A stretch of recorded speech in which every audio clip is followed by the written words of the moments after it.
పొడి తడి చెత్త వ్యర్థాల నిర్వహణలో మూలాల విభజన అంశంతో స్వచ్ఛాంధ్ర స్వచ్ఛ దివస్ కార్యక్రమాన్ని నిర్వహిస్తున్నామని ఈ కార్యక్రమంలో ప్రతి ఒక్కరూ భాగస్వాములై స్వచ్ఛ భారత్ స్వచ్ఛ కాకినాడ నగరానికి సహకరించాలని కాకినాడ నగరపాలక సంస్థ కమిషనర్ భావన పిలుపునిచ్చారు. చెత్తను వేరు చేద్దాం, పర్యావరణాన్ని కాపాడదామంటూ నినదించారు. ప్రతి నెల 3వ శనివారం నిర్వహించే స్వచ్ఛాంధ్ర స్వచ్ఛ దివస్ కార్యక్రమాన్ని శనివారం కాకినాడ శారదమ్మ గుడి సమీపంలో ఉన్న నగరపాలక సంస్థ కార్యాలయంలో నిర్వహించారు. ఈ సందర్భంగా కమిషనర్ భావన మాట్లాడుతూ ఈ శనివారం సోర్స్ రిసోర్స్ థీమ్ తో స్వచ్ఛాంధ్ర స్వచ్ఛ దివస్ కార్యక్రమాన్ని నిర్వహిస్తున్నామన్నారు.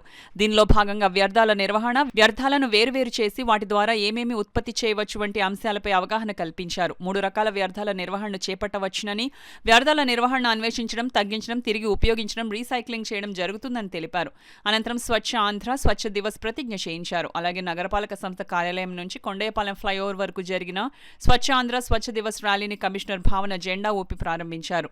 ఈ ర్యాలీలో అసిస్టెంట్ కలెక్టర్ హెచ్ఎస్ భావన, అదనపు commissioner KT Sudhakar, deputy commissioner Manohar, కార్యదర్శి Srikanth Reddy, SE Kameswararao, MHO doctor Prithvi Charan, manager Satyanarayana, TPRO Sailaja, RO Sirish, MEPMA city mission manager Venkataraju, అన్ని విభాగాల సూపరింటెండెంట్లు, నగరపాలక సంస్థలోని అన్ని విభాగాల సిబ్బంది, సచివాలయ సిబ్బంది, మహిళా స్వయం సహాయక సంఘాల సభ్యులు, నర్సింగ్ కళాశాల విద్యార్థినులు పాల్గొన్నారు.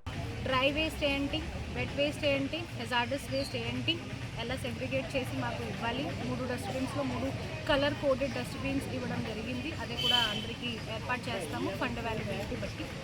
తర్వాత అందరికీ అందరం నుంచి ఇది మన హాపర్ టిప్పర్ వెహికల్స్లో కలెక్ట్ చేస్తాము. అది కూడా కలెక్ట్ చేయడం జరుగుతుంది. అందరూ మా స్టాఫ్ కానీ అండ్ సిటిజన్స్ కానీ కూడా అందరికీ అవగాహన చేయడం జరుగుతుంది. తర్వాత అన్ని చోట్ల అన్ని వార్డ్స్లో ర్యాలీ కూడా మనం పెట్టాము.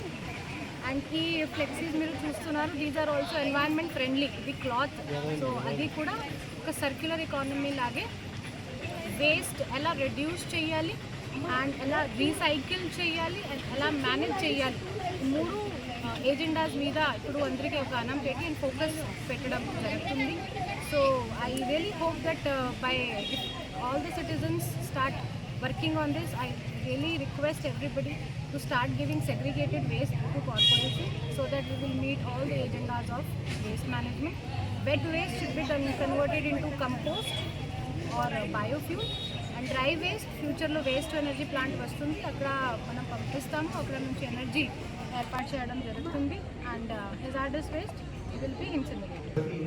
ఇంటింటి చెత్త కలెక్షన్ చేయాలి. మనము ఆ చెత్తని సక్రమైన రీతిలో మనకి నేషనల్ గ్రీన్ ట్రిబ్యునల్ అనేది ఏదైతే ఉందో వాళ్ళ గైడ్లైన్స్ ప్రకారంగా మనం ఈ చెత్తను వేరు చేసి దాన్ని ప్రాసెసింగ్లోకి తీసుకొచ్చి జీరో గార్బేజ్ సిస్టాన్ని మనం తీసుకురావాలనేది మన ఆంధ్రప్రదేశ్ ప్రభుత్వం మరియు గవర్నమెంట్ ఆఫ్ ఇండియా వారి యొక్క ఉద్దేశం అయి ఉన్నది. దాన్ని ఉద్దేశించి మన గౌరవ కమిషనర్ గారు మనకి